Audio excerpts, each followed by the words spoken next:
દામિની, કોઈ આવી જાય ને તો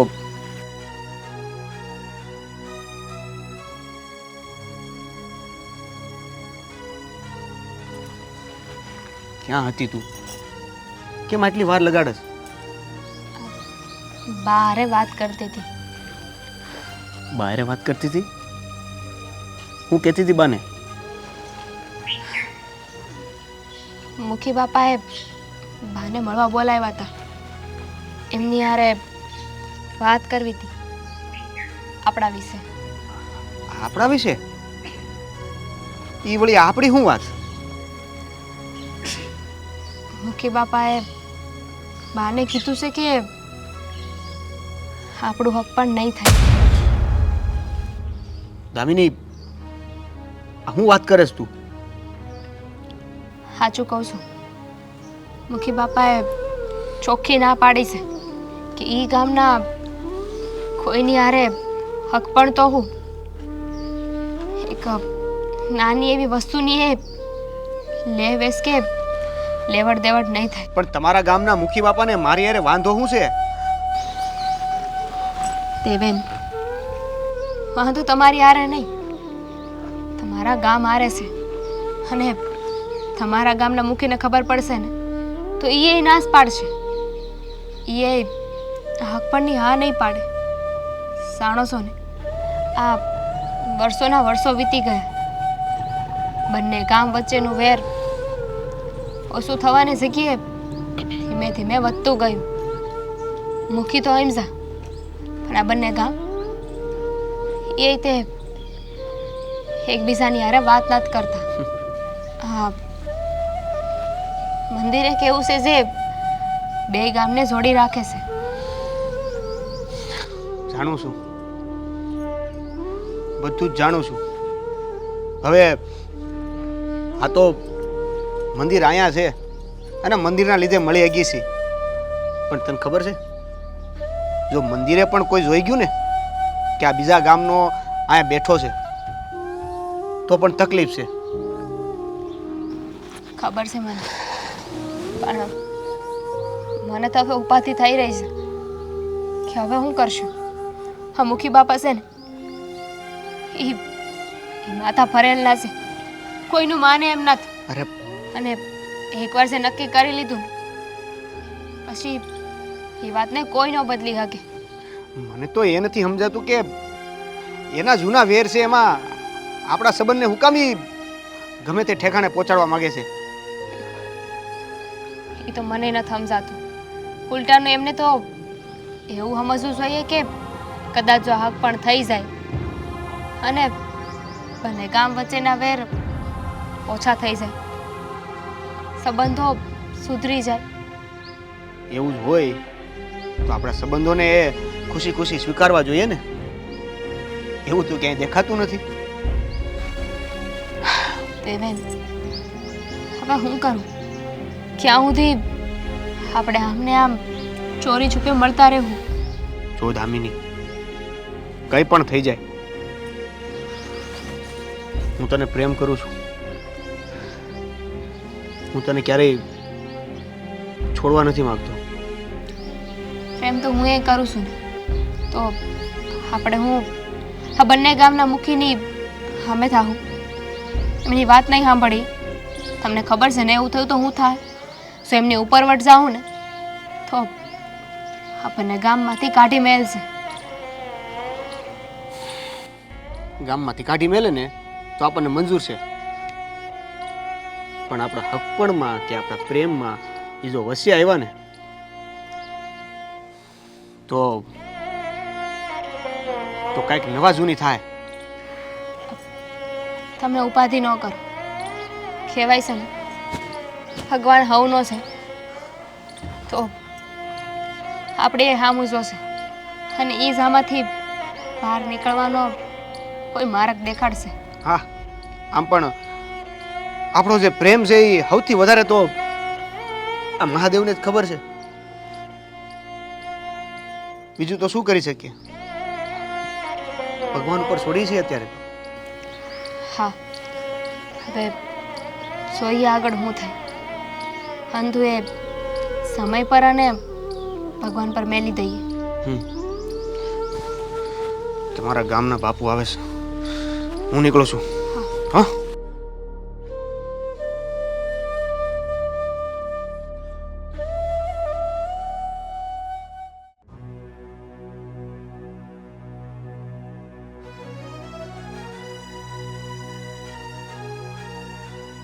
તને જ યાદ કરતી હતી કે ક્યારનો દેખાણો નહીં.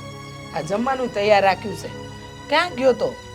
અને આજકાલ આ ગામની અંદર તું રહેતો નથી, ક્યાં રખડે છે એ જ નથી સમજાતું મને. મમ્મી, મને એ નથી સમજાતું કે આપણે આ ગામમાં હું કામ રહી છે. કા આવું હું કામ બોલસ? જો તો હમણાં મળવા. કોને? દામિનીને. તમને ખબર છે શું વાત થઈ અમારી વચ્ચે? શું વાત થઈ? એના જે સરપંચ છે ને એ અમારા બેના સંબંધ થવા નહીં દે. કારણ કે એને આપણા ગામના સરપંચ અને એ સરપંચ બે વચાળે કંઈક જૂની દુશ્મની છે. એને લઈને એ અમારા બેના સંબંધની વચ્ચે કંઈક ડખો કરશે. હા બેટા, તારી અંધી વાત સાચી છે. અને દામિનીએ તને જે કીધું ને એ હાવ હાસું છે. તને ખબર છે આ વર્ષો પહેલાં આ બંને ગામમાં દુશ્મની બંધાઈ છે. અને એ પણ હા જે ગામના બંને મુખીઓ છે ને એના લીધે. એટલે આજ લગન સુધી એ ગામ અને આપણા ગામ હારે કોઈના શક પણ નથી થયા, કોઈના સંબંધ નથી બંધાયા. પણ મને એ નથી સમજાતું કે આવું ક્યાં સુધી હાલશે. હું એ જ કહું છું. જો મમ્મી, આ સંબંધો બંધાય ને એ બધી વાત તો અલગ છે, પણ અમારો તો પ્રેમ છે અને આ પ્રેમ વચ્ચે આવે છે. આવ હાસી વાત કીધી બેટા. પ્રેમની વચ્ચે આવા સંબંધો તો ન જ આવવા જોઈએ. અને આ લોકો તો આડ નાખતા હોય એમ કરી રહ્યા છે, જાણે આપણે કોઈ ગુનો કર્યો હોય, કોઈ પાપ કર્યું હોય એવો વ્યવહાર કરી રહ્યા છે. મને સમજાતું નથી કે આ લોકોનું હું કરવું. અને નક્કી બેટા, એ તારા અને દામિનીના લગ્ન નહીં થવા દે. એ ગામમાં ધીંગાણા માંડશે, ડખા ઊભા કરશે, પણ તમારા લગ્ન નહીં થવા દે. એ લોકોને પ્રેમ શબ્દનો અર્થ જ નથી ખબર કે પ્રેમ કોને કહેવાય. એ લોકોને તો વેર ઝેર, ઝઘડા, દુશ્મની આમાં સમજણ પડે છે. અરે મમ્મી, તો કયો ને ભેગા થાય, એને હું સમજાવું કે પ્રેમ શું કહેવાય. આ બે જિંદગીને ખરાબ કરવા બેઠા છે. મમ્મી, તમે જઈને સરપંચને સમજાવો ને. હા બેટા, સમજાવવાનો વિચાર તો આવે છે, પણ મને નથી લાગતું કે એ મારી વાતોથી સમજે. જડ બુદ્ધિના છે, કહ્યું ને. હા, જાનવર જેવી બુદ્ધિ છે એ લોકોની. એ લોકોને સમજાતું જ નથી કે કોઈની હારે પ્રેમ લાગણીથી વાત કેવી રીતે કરાય, વ્યવહાર કઈ રીતે કરાય. અને પાછા જમીનના મોટા જાગીરદારો બંને. હા, રૂપિયે ટકે સુખી છે માણસ. એટલે માણસનું મૂલ્ય તો હું જાણે. અને પ્રેમ બેટા, પ્રેમમાં તો એ લોકો સમજશે જ નહીં. મમ્મી, તમે જ તો કીધું છે આ પ્રેમના સંબંધમાં સીમાડા નથી હોતા. હા, પ્રેમના સંબંધના કોઈ સીમાડા નથી હોતા, પણ આ બંને ગામના મુખીએ સીમાડા બાંધી દીધા છે બેટા. અને કઈ રીતે આને મિટાવવા એ સમજાતું નથી.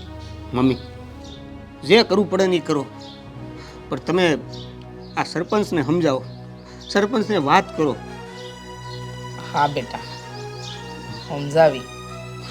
અને વિચારું છું કે મારા દીકરા માટે હું એની પાસે જાય અને વાતે કરી, પણ મન એમ કહેશે કે એ નહીં માને.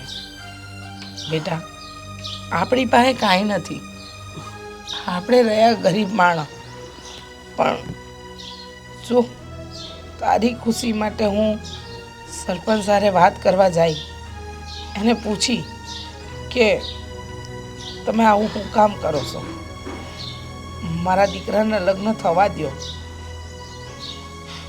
એના સંબંધમાં તમે આડે ન આવો. આ શું કહું છું મમ્મી, હું આ દામિની વગર નહીં જીવી શકું. સમજુ છું બેટા, હું તારા માટે જઈ અને વાત એ કરી, તું ચિંતા ના કર. મહેરબાની મમ્મી તમારી. હવે આ સરપંચ માની જાય ને તો બહુ સારું છે.